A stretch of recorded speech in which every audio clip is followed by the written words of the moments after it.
Good morning student, welcome back to your maths classes.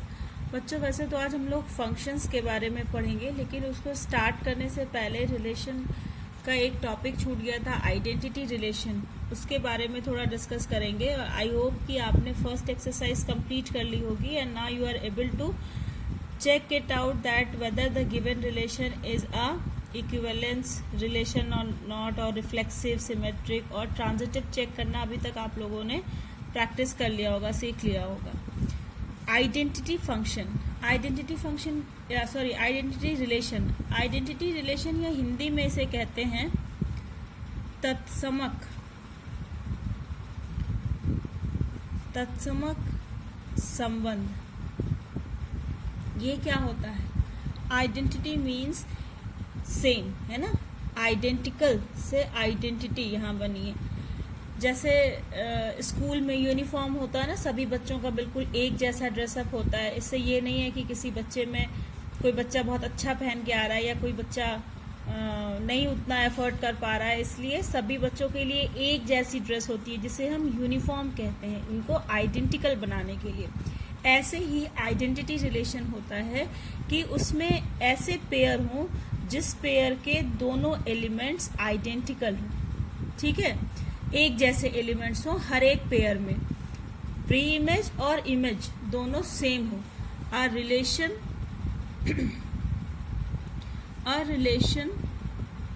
IA, identity relation को हम IA से represent करते हैं, इज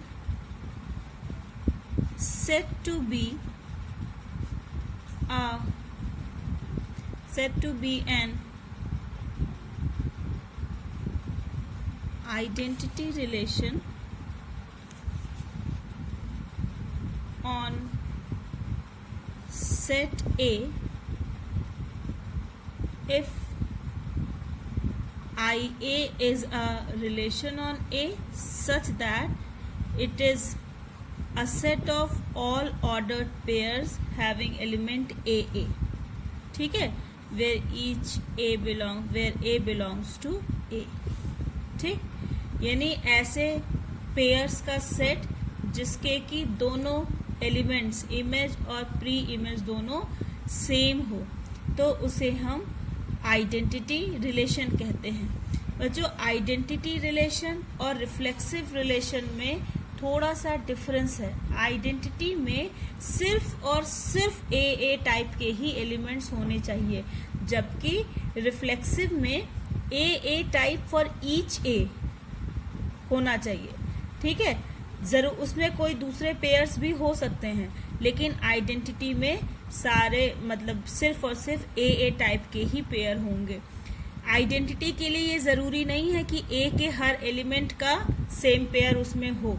जैसे अगर हम एक सेट A डिफाइन करें एलिमेंट्स A B C का, ठीक है, तो रिफ्लेक्सिव बनाने के लिए, रिफ्लेक्सिव रिलेशन के लिए क्या होना चाहिए कि AA BB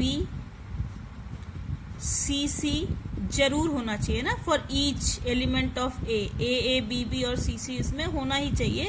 इसके बाद कोई दूसरा पेयर हो भी सकता है और नहीं भी हो सकता है, ठीक है,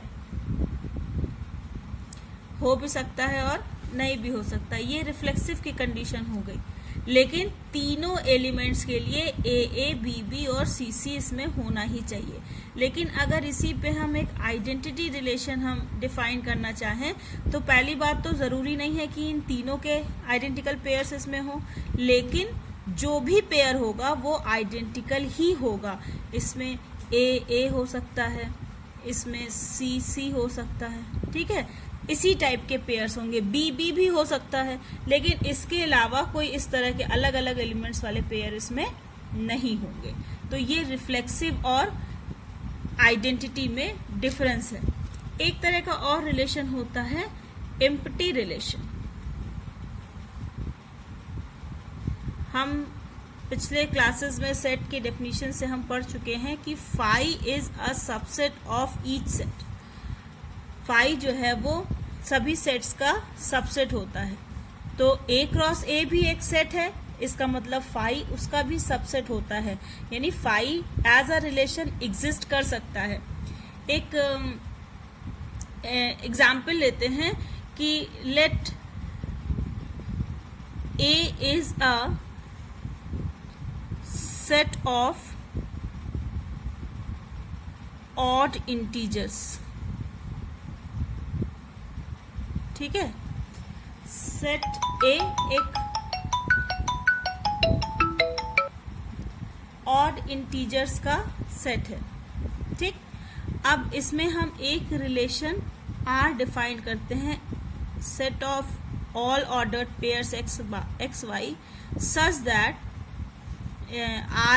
are is defined on A such that sum of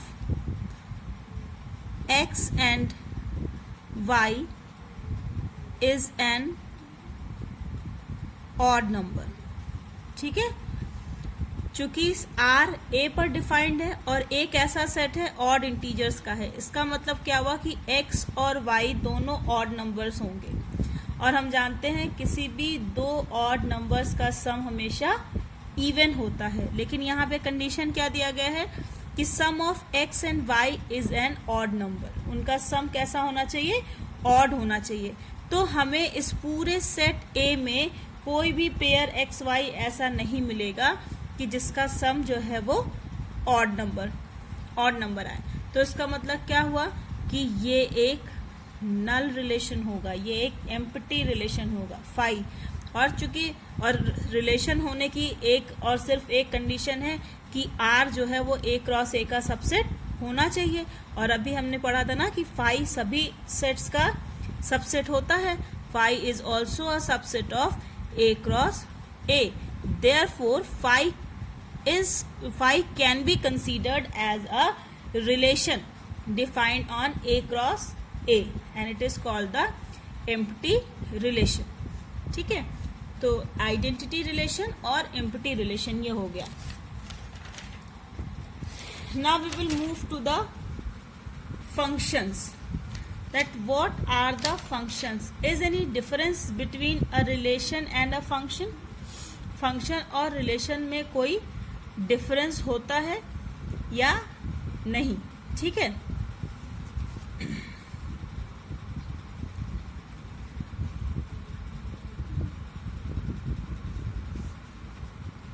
बच्चों जब भी हम मैथमेटिक्स पढ़ते, जब से हम मैथमेटिक्स पढ़ते आ रहे हैं, स्पेशली जब से हम एल्जेब्रा पढ़ते चले आ रहे हैं,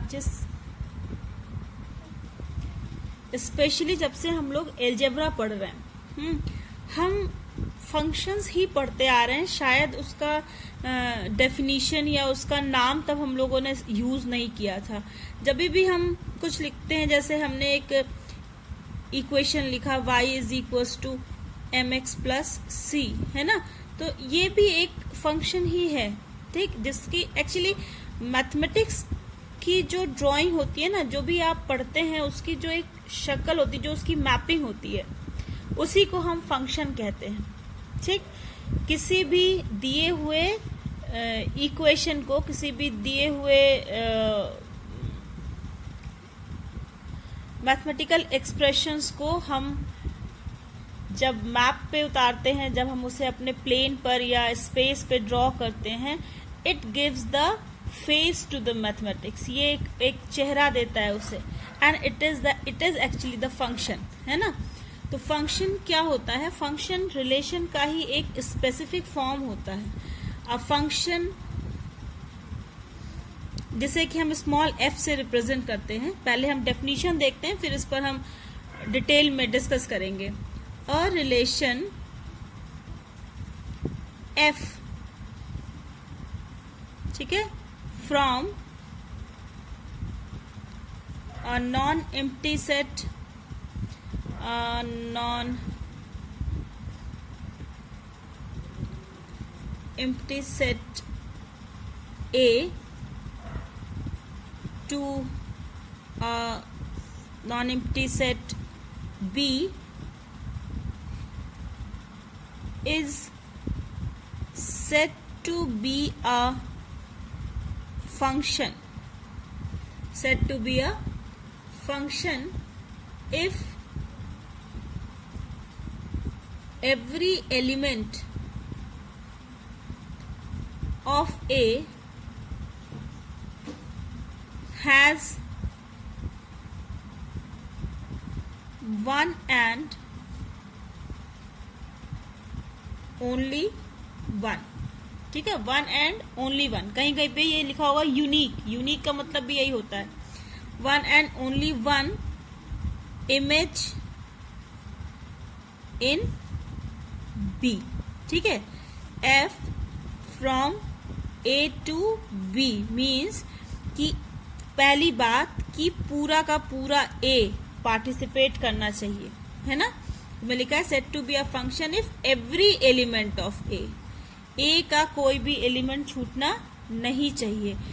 बी के एक यूनिक एलिमेंट से रिलेटेड होना चाहिए. यूनिक एलिमेंट से रिलेटेड मतलब क्या हुआ कि अगर हम सेट ए लिखें जिसमें हमारे पास एलिमेंट ए बी सी हो और एक सेट हम बी लिखें जिसमें हमारे पास एलिमेंट ई एफ और जी हो, तो ए का हर एक एलिमेंट जो है इसकी एक और सिर्फ एक इमेज हमें बी में मिलनी चाहिए. ए अगर एफ से रिलेटेड है तो केवल और केवल एफ से ही रिलेटेड होना चाहिए. ए और किसी एलिमेंट से रिलेटेड नहीं होना चाहिए. बी ई से रिलेटेड है तो बाकी दोनों में किसी से रिलेटेड नहीं होना चाहिए. सी अगर जी से रिलेटेड है तो सिर्फ और सिर्फ जी से ही उसे रिलेट होना चाहिए. ठीक है, तो अगर ऐसी कंडीशन है तो हम इस तरह के रिलेशन को फंक्शन कहते हैं. तो आप मोटे तौर पे दो चीज याद रखेंगे किसी फंक्शन किसी रिलेशन को चेक करने के लिए कि क्या ये एक फंक्शन है कि नहीं है. पहला, domain of F is equal to A. Relation में हमने क्या पढ़ा था कि domain of relation is subset of A और the set A. Set A भी हो सकता है या उसका सबसेट भी हो सकता है, लेकिन फंक्शन के केस में डोमेन जो होगा एफ का वो नेसेसरली पूरा सेट ए होना चाहिए. और दूसरा पॉइंट क्या है कि no to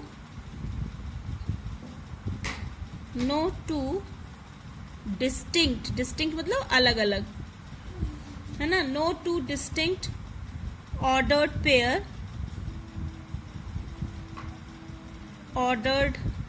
pair in F have same first element.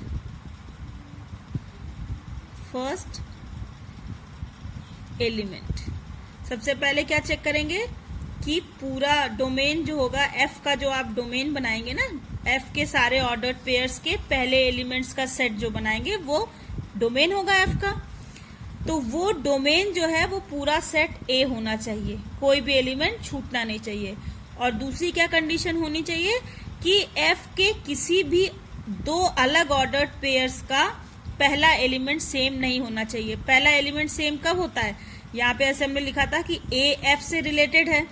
अगर ए जी से भी रिलेटेड हो जाए तो एक ऑर्डर्ड पेयर बन जाएगा ए एफ और एक ऑर्डर्ड पेयर बन जाएगा ए जी.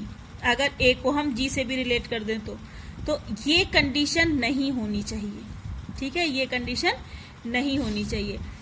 एक एलिमेंट सिर्फ और सिर्फ एक ही इमेज उसकी होनी चाहिए. तो अगर ये दोनों कंडीशंस को फुलफिल करते हैं तो हम ये कहते हैं कि दिया हुआ रिलेशन एक फंक्शन है. और इसीलिए आपकी बुक में एक स्टेटमेंट लिखा है कि एवरी फंक्शन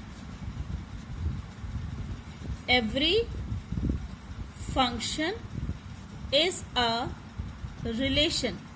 हर एक फंक्शन एक रिलेशन होता है. ठीक है, बट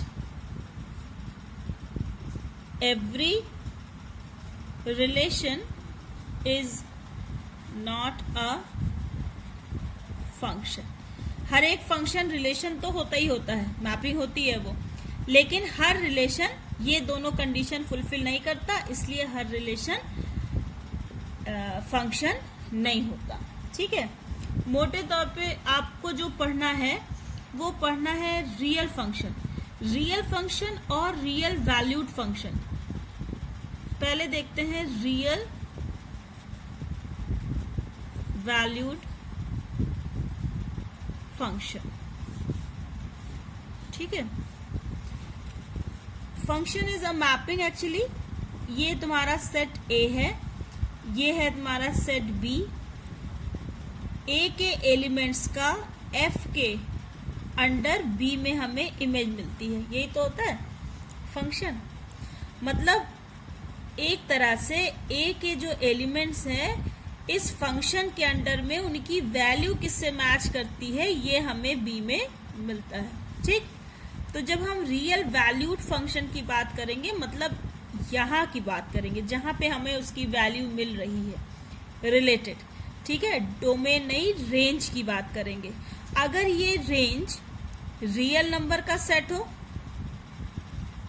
रियल नंबर्स का सेट हो, ठीक है, या रियल नंबर का सबसेट हो, ठीक है, या subset of real number. Range अगर रियल नंबर हो या रियल नंबर के सेट का सबसेट हो, तो ऐसे फंक्शन को हम रियल वैल्यूड फंक्शन कहते हैं। ठीक है, रियल वैल्यूड फंक्शन में क्या होता है कि रेंज ऑफ एफ, इसको लिखते हैं आर एफ, इस तरह से range of F must be either set of real numbers or any subset of it। Range क्या होना चाहिए, या तो खुद पूरा सेट ऑफ रियल नंबर्स हो या उसका कोई सबसेट हो। तो ऐसे फंक्शंस को हम रियल वैल्यूड फंक्शन कहते हैं। और दूसरा रियल फंक्शन, यहाँ पे बच्चों ध्यान देने वाली बात है कि ए पर यानी डोमेन पर कोई कंडीशन नहीं है। डोमेन रियल भी हो सकता है और इमेजिनरी भी हो सकता है। ठीक है, अब हम पढ़ते हैं रियल फंक्शन। रियल फंक्शन में क्या होता है, रियल फंक्शन में डोमेन और रेंज ये दोनों ही रियल होने चाहिए। ठीक है, domain also must be set of real numbers और एनी सबसेट ऑफ इट।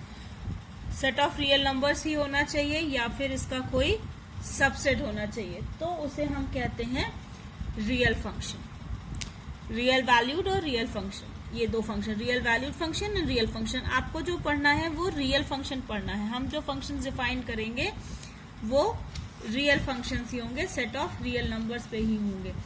अब आपको आपकी फर्स्ट ईयर की बुक में 7 तरीके के फंक्शंस दिए हुए थे। Identity function, constant function, polynomial function, rational function, modulus function, signum function और ग्रेटेस्ट इंटीजर फंक्शन। इन सभी फंक्शंस को हम ऑलरेडी क्लास में डिस्कस कर चुके हैं और आप इसके लिए ग्राफ भी आपको बनाने के लिए कहा गया था।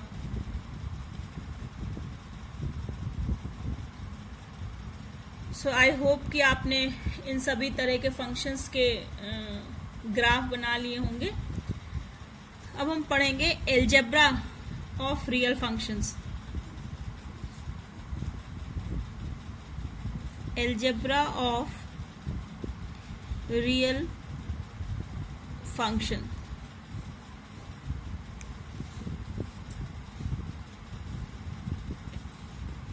अगर हम 2 रियल फंक्शन डिफाइन करें, first is f is from x to R, और दूसरा फंक्शन जी डिफाइन करें। ठीक है, g such that from it is also from कहीं कोई भी रियल फंक्शन आप x टू आर भी ले सकते हैं, y टू आर भी ले सकते हैं। 2 रियल फंक्शंस हमने अगर लिए हैं ठीक है, जहाँ पे x क्या है, ये r का सबसेट है, x is subset of r, means कि ये भी रियल नंबर्स का ही सेट है, मतलब इसका रियल नंबर्स के सेट का ही सबसेट है, मतलब इसमें जितने भी एलिमेंट्स होंगे वो सब रियल नंबर्स ही होंगे।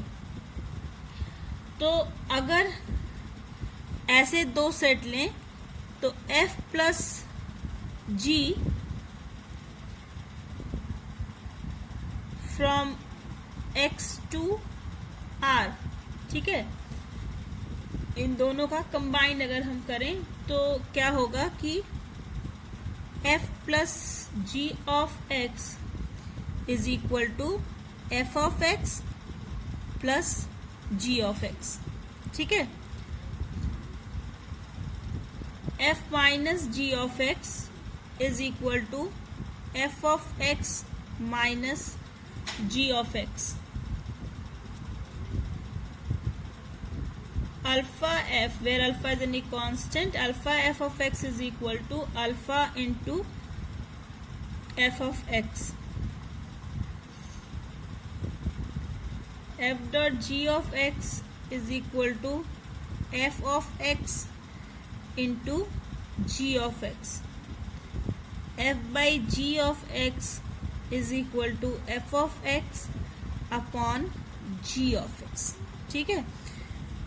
एफ एक्स और जी एक्स क्या है, एफ एक्स, एफ डिफाइंड है from x to R, G defined है फ्रॉम एक्स टू आर, तो एफ एक्स क्या होगा, एक्स के किसी भी एलिमेंट का इस एफ के अंडर में आर में इमेज, और जी एक्स क्या होगा, एक्स के किसी एलिमेंट का जी के अंडर में आर में जो इमेज होगी, है ना। तो it is called the algebra of functions. इस पे बहुत छोटे छोटे एक नंबर के या ऑब्जेक्टिव टाइप के क्वेश्चंस आते हैं।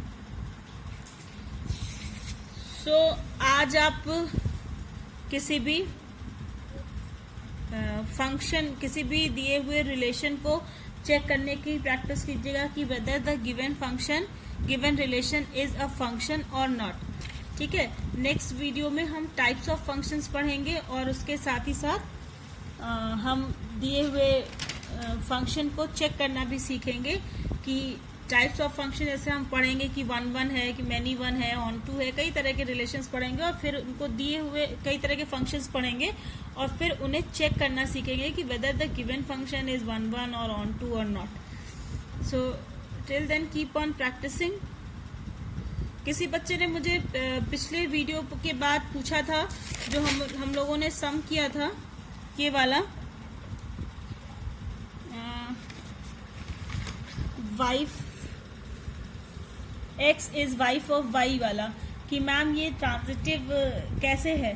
तो जो पिछले वीडियो में ही हम लोगों ने ये डिस्कस किया था कि अगर ट्रांजिटिव होने की कंडीशन को फुलफिल नहीं कर रहा, मतलब x y और y z दोनों r में नहीं है, तो हम ये मान लेते हैं कि ये जब इस तरह की कंडीशन है ही नहीं तो उसको फुलफिल करने या ना करने का सवाल ही नहीं उठता, तो वो कंडीशन वैलिड नहीं हो रही है। अगर नहीं हो रही है तो हम ऐसे रिलेशंस को ट्रांजिटिव रिलेशन कहते हैं। अगर आपको कोई कंफ्यूजन है then go through the video again, and if it can not clear your doubt then you can contact me.